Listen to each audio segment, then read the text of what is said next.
Sudden plan হলো 3 বোনে মিলে বেরোবো। 2025 শেষও হয়ে যাচ্ছে, একবারও আমরা বেরোবো না তা তো হতে পারে না। তো সেই মতো ঠান্ডায় মোটামুটি কাঁপতে কাঁপতে যেদিনকে আমরা বেরিয়েছিলাম সেদিনকে বীভৎস ঠান্ডা ছিল, মানে আগের উইকে আর কি, বীভৎস ঠান্ডা। তো সেই ঠান্ডায় কাঁপতে কাঁপতে সকালবেলা মোটামুটি আমি চলে গেলাম স্টেশনে। আর স্টেশনে গিয়ে এনাদেরকে দেখে একটু তো ইচ্ছা করছিল কোলে নেওয়ার, কিন্তু আমি ইচ্ছাটাকে ত্যাগ করলাম। দেন ভাবলাম যে ট্রেনটা হয়তো একটু ফাঁকা পাবো, তো বসে বসে যেতে পারবো। বাট এই যে যা অবস্থা, দাঁড়ানোর জায়গা ছিল না। আর এখন গ্রিন লাইন মেট্রো হওয়াতে ভীষণ সুবিধা হয়ে গিয়েছে, হাওড়া থেকে ইজিলি চলে যাওয়া যায়, ওই বাসের ভিড়টা আর নিতে হয় না। সেই জন্য চলে গিয়েছিলাম, যদিও গিয়ে আমি ওয়েট করছিলাম, কিন্তু এত দূর থেকে গিয়েও এনারা বাড়ির কাছে, তবু এনারা লেট করেছিলেন। বাট ওই ফাইনালি এত দিনের প্ল্যান সাকসেসফুল হলো। অবশেষে আমরা তিনজনে বেরোলাম। বহু প্ল্যানিং হচ্ছিল, মোটামুটি 3 সপ্তাহ ধরে আমাদের ডিলে হচ্ছিল, আজ নয় কাল করে। তো আমাদের ফার্স্টে ডিসাইড ছিল প্ল্যানেটোরিয়াম যাব, সেন্ট পলস ক্যাথিড্রাল যাব, দেন ভিক্টোরিয়া। বাট প্ল্যানেটোরিয়াম গিয়ে যা অবস্থা দেখলাম, মানে আমরা প্রথমে ভেবেছিলাম সামনে হয়তো ভিড় আছে, টিকিটের লাইন হয়তো অত বেশি পড়েনি। তো আমি দিদিকে বললাম যে চত ওই দিকটায় গিয়ে দেখি কীরকম লাইন পড়েছে না পড়েছে। মানে মোটামুটি দেখলাম যে লাইনের শেষ নেই। এই যে প্রচুর লাইন দিয়ে আমরা ডিসঅ্যাপয়েন্ট হয়ে চলে এলাম সামনে, যে না বাবা একটুখানি ফটো তুলি। আমরা ফটো তুলে চার্চেও গেলাম, চার্চেও দেখলাম যে সেম অবস্থা। তারপরে আমরা ডিসাইড করলাম যে না, এখানে আর কোনো অপশন নেই আমাদের, তো আমরা ভিক্টোরিয়াই যাই।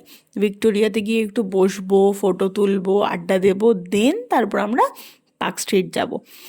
বাট এই এই অবধি তো সিনারিও সব কিছু ঠিকঠাক ছিল। বাট তারপরে যেটা হলো, এই যে মানে লাইনই লাইন, লাইনই লাইন, যে লাইনের তেপান্তর থেকে শুরু হয়েছে, যে লাইনের কোনো অন্ত আর আমরা খুঁজে পাচ্ছিলাম না।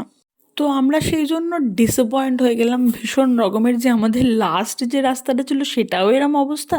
মানে লাইন তো ঠিক আছে, এই যে সামনে ফটো তোলার জন্য পাগলের মতো ভিড়, এত ঠান্ডাতেও এত মানুষ এসছে, মানে কি আর বলবো। দেন আমরা একটু সামনেটায় একটা ফটো তুলতে পারলাম কোনো মতে। দেন ডিসাইড করলাম যে আমরা মোহরকুঞ্জ যাব, ওখানে তো অ্যাটলিস্ট বসার জায়গা পাবো। তো সেই জিনিসটা আমাদের হয়েছে অ্যাকসেপ্টেড আর কি।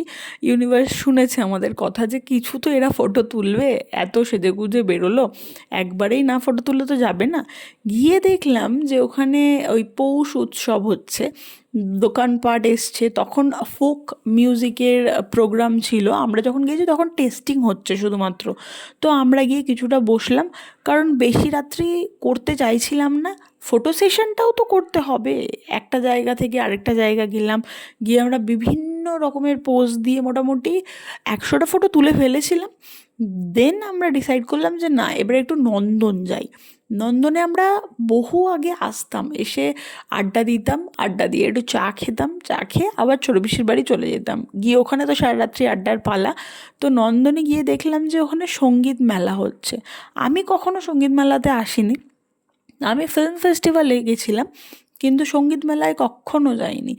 এত সুন্দরভাবে ডেকোরেট করেছে, মানে দেখেই ওখানের ভালো লাগবে। অ্যাম্বিয়েন্স, একদিকে রবীন্দ্রসঙ্গীত হচ্ছে, একদিকে মডার্নাইজড গান হচ্ছে, আরেকদিকে ফোক সং হচ্ছে। মানে বিভিন্ন পার্টে বিভিন্ন রকমের কালচারকে ধরে তুলেছে, যেটা সত্যিই খুব ভালো, খুবই ভালো করেছে।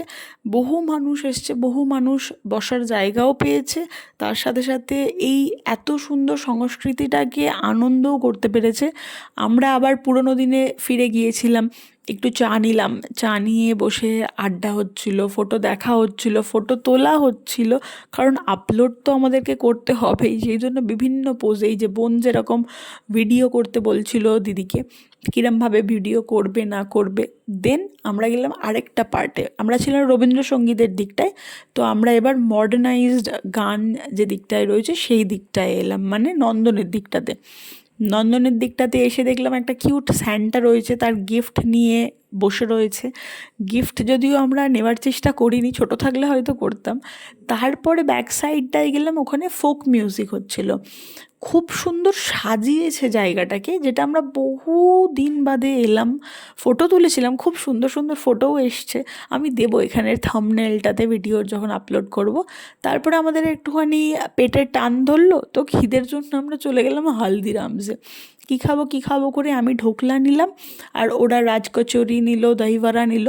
আর যেটা ডিফারেন্ট হলো সেটা হচ্ছে 4 রকমের মিষ্টি আমরা ট্রাই করলাম, যেগুলোর টেস্ট ছিল অসাধারণ। এই যে এটা প্রথমে আমি ভেবেছিলাম যে বৃন্দাবনে একটা আছে মাখন মিষ্টি বলে, সেই জিনিসটা হবে হয়তো। তো আমার মনে হচ্ছে যেটা মানে পুরো ওই কাজু কাতলির যে হয়, সেই পুরো জিনিসটাই পুরো কাজুতেই ভর্তি রয়েছে আর খোয়া রয়েছে। ভীষণ ভালো খেতে ছিল, নো ডাউট, বেশ ভালো ছিল। আমি দিদিকেও বললাম যে তুই একটু খেয়ে দেখ তো কীরকম খেতে লাগছে। দেন আমরা আরেকটাও নিয়েছিলাম হচ্ছে নাটস লাড্ডু, যেটাই শুধুই নাটস ছিল, শুধুই nuts, no compromise at all. আরেকখানা নিয়েছিলাম হচ্ছে আমরা এই তো নাটসটা নিয়েছিলাম, দেন নিয়েছিলাম আমসত্ত্বর একটা, এই যে মাঝখানে যেটা রয়েছে আমসত্ত্বর একটা মিষ্টি, যেটার ওপরে হোয়াইট চকলেট রয়েছে, তোমার কাচ্চা ম্যাঙ্গোর রয়েছে, দেন মাঝখানে আমসত্ত্ব রয়েছে, আবার হোয়াইট চকলেট রয়েছে। এত সুন্দর টেস্ট, মানে 4টের মধ্যে থেকে ওটা আমাদের সব থেকে বেস্ট লেগেছিলো। দেন আমরা চলে এলাম পার্ক স্ট্রিট, লাইট দেখা আমাদের শেষ হলো, দেখে চলে গেলাম ছোটো পিসির বাড়িতে। আর গিয়ে এনার রিয়াকশানটা দেখে প্রথমে তো একটু আমি মানে সারপ্রাইজড হয়ে গেছিলাম যে একবারে কোলে চলে এলো। ভাবলাম হয়তো যে দেখেছো তো কদিন আগে, ওই জন্য একটু ভালোবাসার চক্করে এসছে। তো যাই হোক, একটু আদর পর্বর পরে ডিসাইড করলাম যে একটু মায়ের মন্দিরে যাব। এত কাছে এসছি আর একবার যাব না বছরের শেষে, তা তো হয় না। তো আমরা গেলাম, গিয়ে খুব ভালোভাবে পুজো দিয়েছি আমরা প্রতি বছরই, প্রতি বছর বলবো না, মানে প্রতিবারই যখনই যাই তখনই এই টাইমেই আমরা যাই, একটু রাত্রি করে যাই নয় একদম সকালবেলা যাই। তো খুব ভালোভাবে পুজো দেওয়ার পরে বাড়িতে চলে এলাম। বাড়িতে এসে একটুখানি রাগানো হচ্ছিলো আমাদের মিস ওয়ার্ল্ডকে, এনাকে আমরা মিস ওয়ার্ল্ড বলি। তো এনার মায়ের গায়ে কেউ হাত দিতে পারবে না, মায়ের গায়ে হাত দিলে ওনার কান্নার শেষ নিয়ে, আবার মাঝে মধ্যে উনি একটু আয়নায় তাকিয়ে দেখেও নেন ওনার এক্সপ্রেশনটা, সেটা একটা খুব ফানি ব্যাপার। তো আমরা তো রাগানো তো কমাচ্ছিলাম না, ভীষণ রাগাচ্ছিলাম। ও যত ইরিটেট হচ্ছিল, ওর মানে ওর রাগটা ততটা বেশি বাড়িয়ে দিচ্ছিলাম। শুধু আমি নয়, বোনও ছিল আমাদের সাথে। এই যে ও একটুখানি হাত দিচ্ছিল যে না দেখ তোর মা, ওটা তোর মা নয়, ওটা আমার মা বলে একটুখানি আহ্লাদপনাটা আমরা করছিলাম।